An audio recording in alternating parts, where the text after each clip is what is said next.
Imagine this. Among the endless desert expanses of Joshua Tree stands an ancient tree that has been hiding a terrible secret for 7 long years. The tourists disappeared without a trace, without belongings, without traces, without any explanation. Their relatives waited, the police shrugged their shoulders helplessly, and the only man who had answers was leading the search himself. And when lightning split the tree in half, the world saw something that no one could even imagine. Rachel and John were the sort of couple who seemed to embody happiness. She was 26, he was 28. She a photographer captivated by light and texture, he an aspiring writer seeking tales beyond the pages of books. To cover their mundane office jobs in Los Angeles, they worked tirelessly. Yet they lived for the weekends and holidays, escaping to wherever their gazes led them. Their common interest was nature, raw and untamed. They had journeyed to nearly every West Coast national park, and now Joshua Tree was on their agenda. For Rachel, it was a long-cherished dream. She had spent weeks poring over maps and researching the golden hour when the sun tinted the rocks with surreal hues. Her ambition was to capture a series of photographs that she believed would ignite her career as a photographer. In typical fashion, John aided her, purchasing new hiking boots and several journals with the intention of penning a travelogue about their upcoming expedition. This journey was intended to be unique. Their itinerary consisted of a 3-day stay within the park, residing at a humble motel in 29 Palms. On the morning of June 18th, they communicated their final messages to their parents. "We've arrived. Incredible. Love you. Kisses. Speak to you Sunday night." This was the last communication anyone received from them.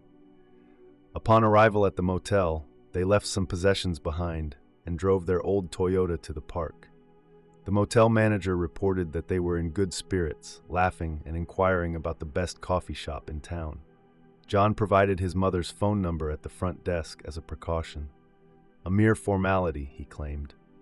They intended to traverse one of the most frequented paths, the trail to Skull Rock, before venturing to explore nearby boulders and Joshua Tree groves. Dear friends, please help us reach our first 1,000 subscribers. Please like and subscribe to our channel. It's free and it will motivate us to make more videos like this for you. They packed a backpack with water, a small meal, and undoubtedly Rachel's camera for a leisurely walk through the park to appreciate the scenery and photograph sunset. However, by Sunday evening, neither Rachel nor John had contacted their families. Initially, it was not a cause for concern due to the signal issues in the park, but when their phones remained out of range even on Monday, anxiety set in. John's mother phoned the motel. The manager verified the couple had neither returned nor checked out. Their possessions were still undisturbed. On Monday evening, park rangers initiated a search. The initial discovery was their vehicle. The Toyota was parked at Skull Rock Trailhead. The doors were secured. On the passenger seat lay a park guidebook with a marked page.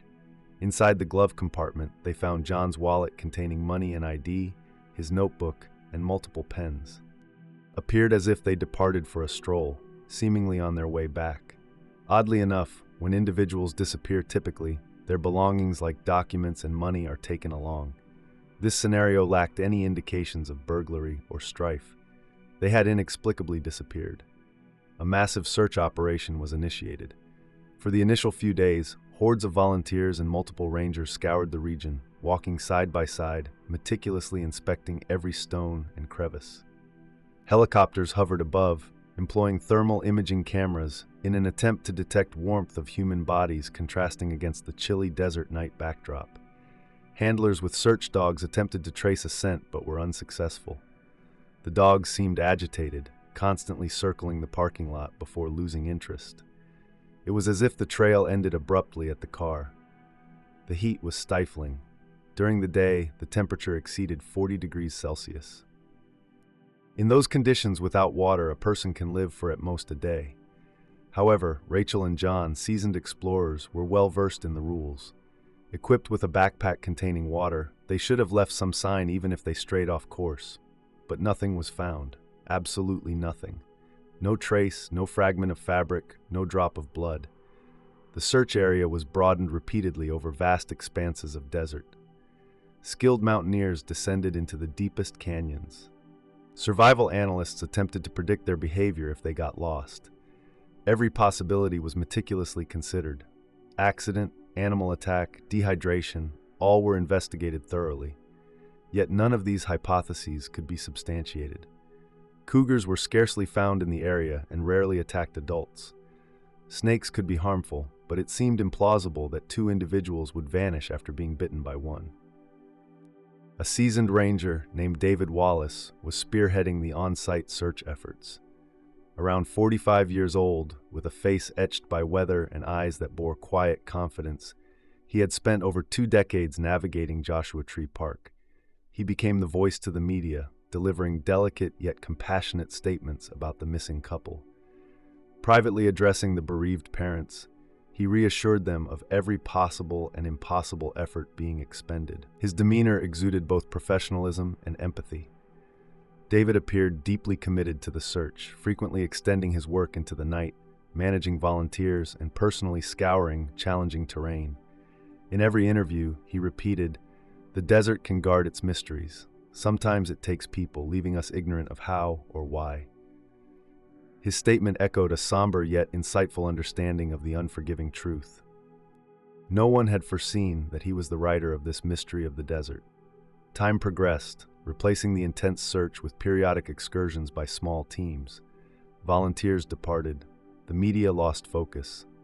Rachel and John's story transformed into one of the countless unresolved mysteries within the national parks. Parents enlisted private investigators, yet they too found nothing.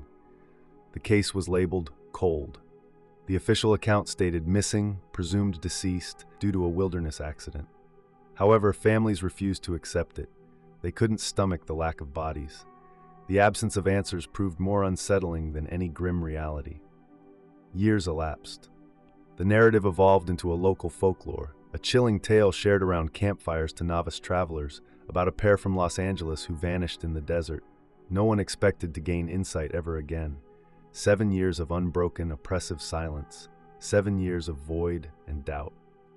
One sweltering July night in 2017, a lightning bolt cleaved the sky over Joshua Tree Park. A tree far from the beaten tourist path was struck, near where John and Rachel's car had vanished. The venerable tree, guarding its mystery for 7 long years, uttered its secret. As dawn broke the following day, an inexperienced ranger patrolling an infrequently used route discovered the fractured tree. Although such sights were not unusual after a storm, the magnitude of destruction piqued his curiosity. The trunk had been cleaved from top to bottom. Upon closer inspection, he perceived anomalous white shapes within the hollow trunk. Initially, he believed they were roots or perhaps the remains of some large creature that had sought shelter and perished. He illuminated the interior with his flashlight, and at that instant his blood ran chilly. They weren't roots. Instead, they appeared to be a human hand. Finger bones entwined with another hand's, above lay 2 compressed skulls. Below, a young ranger retched on parched earth. He nervously keyed the radio, contacting the sheriff and his superior, Senior Ranger David Wallace, the same David from 7 years past who had led the search. In seconds, news of the grisly find swept through. Once more, the Rachel and John case resurfaced in headlines. The area was cordoned off. San Bernardino County Sheriff's Office, forensic experts and investigators arrived. The job was painstaking. The timber was brittle, and careful extraction of the remains to avoid damage or contamination was nearly a jeweler's task. Experts had to cut portions of the trunk for access to the hollow. Each action was deliberate and cautious. The sight within stunned even seasoned crime scene investigators. The corpses were positioned as if intentionally placed within this natural burial site. They lay facing each other, their hands entwined. This was not the posture one would adopt in search of shelter. It conveyed intimacy, but it was a tableau arranged by an unknown cruel hand. Near the skeletons, remnants of decaying clothing and scraps of leather that once made up a backpack were found. Inside this backpack, remarkably preserved within the thick material, was Rachel's camera. Identification was swift. A comparison of dental records verified what everyone had already suspected. The remains were those of Rachel and John. 7 years of torment for their families ended with this revelation. However, one question arose to replace another. more chilling. How did they end up there? The initial hypothesis, which certain media outlets had hastily proposed as the couple seeking shelter from the weather only to become trapped, was swiftly debunked. Initially assessing the tree, specialists identified that prior to the lightning strike, the sole access point into the cavity stood approximately 3 meters tall, making it inconvenient for two grown individuals to enter, especially in a state of distress. Upon initial bone examination by forensic experts, they discovered injuries seemingly predating death.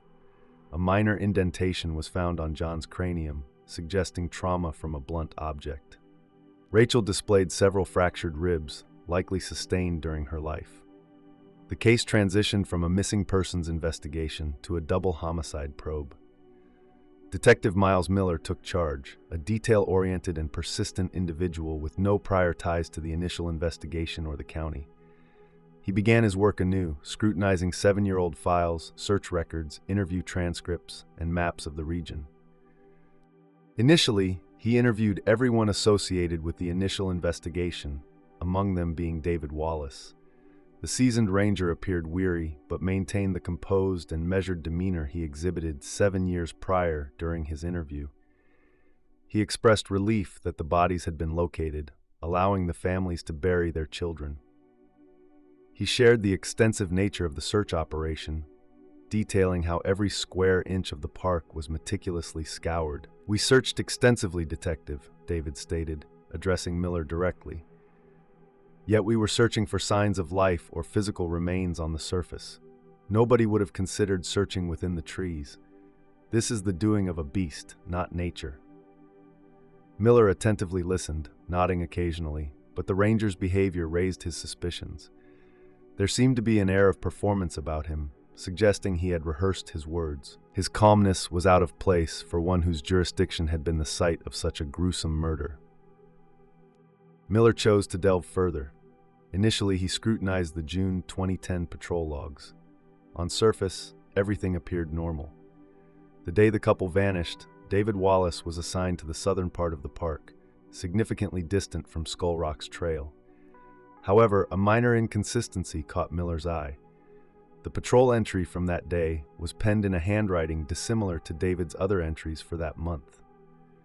Upon asking Wallace about it, he casually responded that they occasionally get the station attendant to log the data if they return late.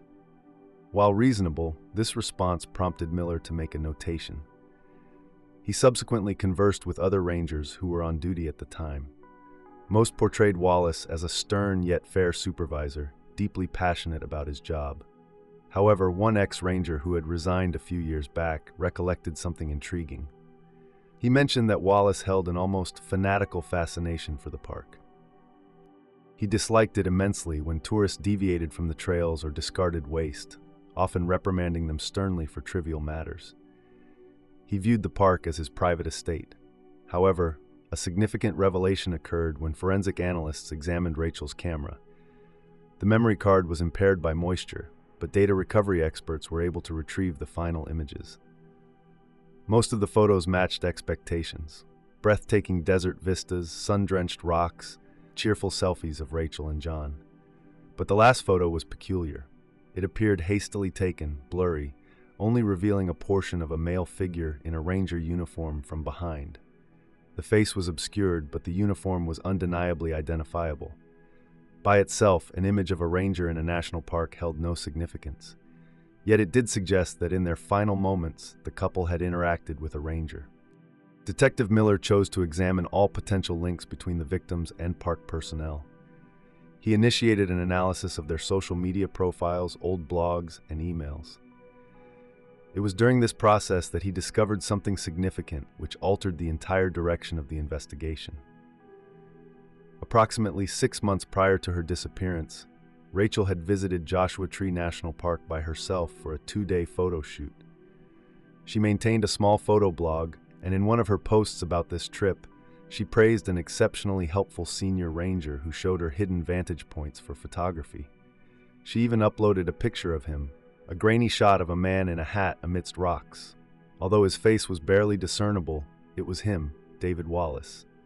She affectionately referred to him as the guardian of the desert.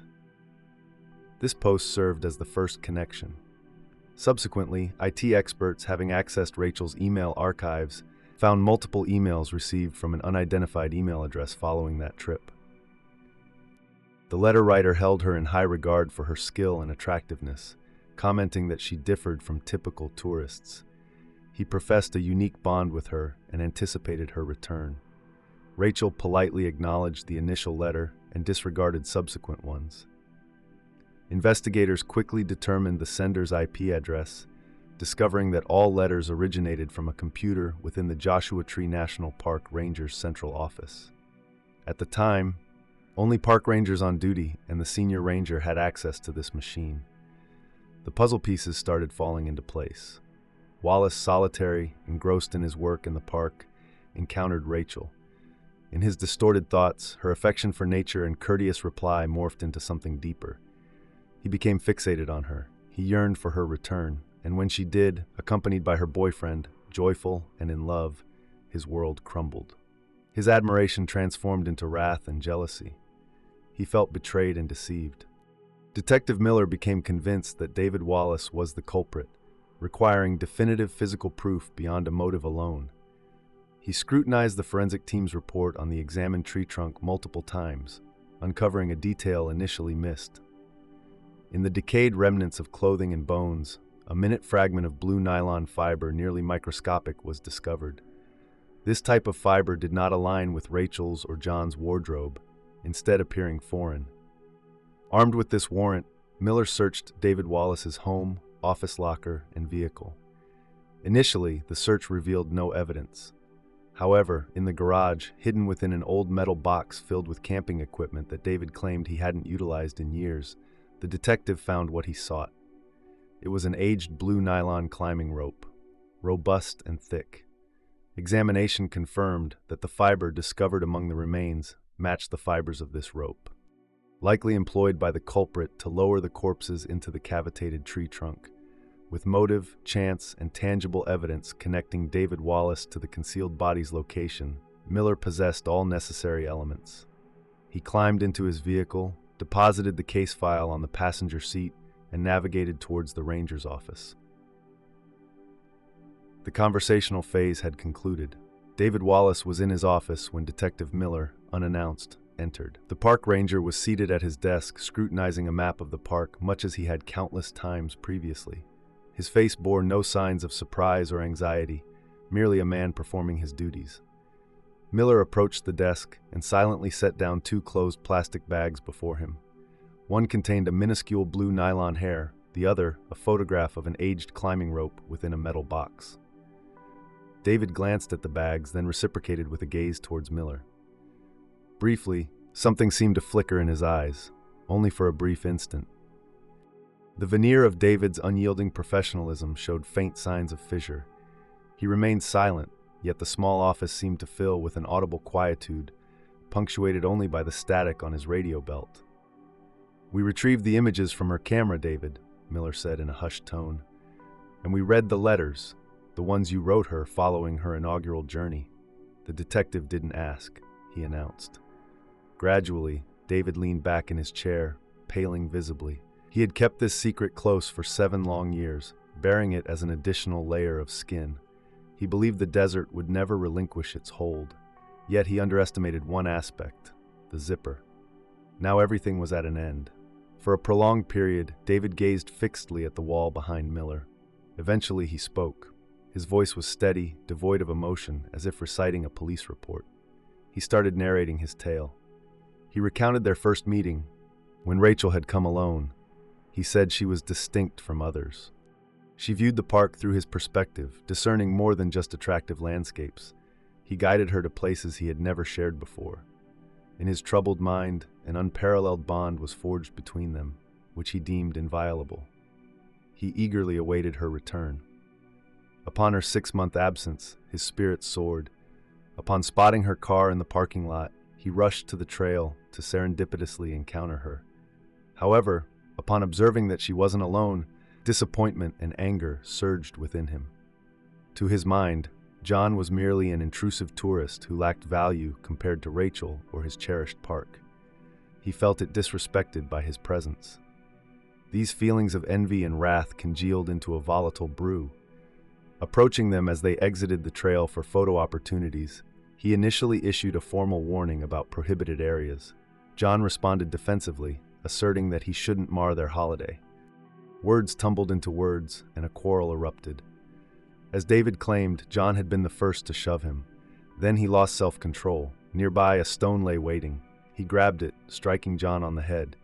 John collapsed silently. Rachel let out a piercing cry, one of shock and dismay.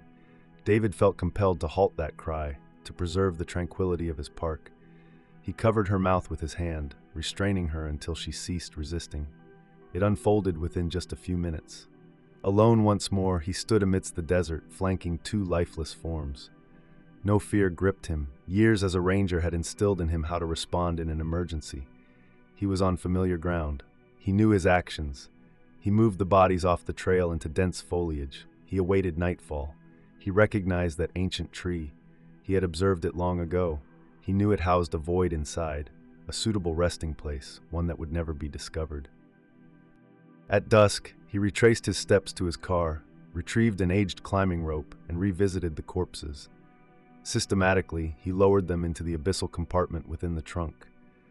He arranged them nose to nose and bound their wrists together, a final macabre act of defiance. He planned to leave Rachel in his park for all eternity, but not by herself. Then he restored order in the couple's car, ensuring it looked as if they had merely gone on a hike and departed. The following day, when they declared them missing, he offered to spearhead the search, an ingenious maneuver. No one would suspect the man who appeared to be searching most fervently. He steered volunteers astray, veering them from the actual location. He feigned sorrow in interviews. For 7 years, he maintained a double existence. During daylight hours, he was a respected senior ranger, protector of the park. In the dark, he was a murderer who occasionally stood beneath that very tree without uttering a word. On that same day, David Wallace was apprehended in his office without resistance. At the trial, he remained silent, fixing his gaze on a single point. He was given 2 sentences of life imprisonment without the prospect of parole.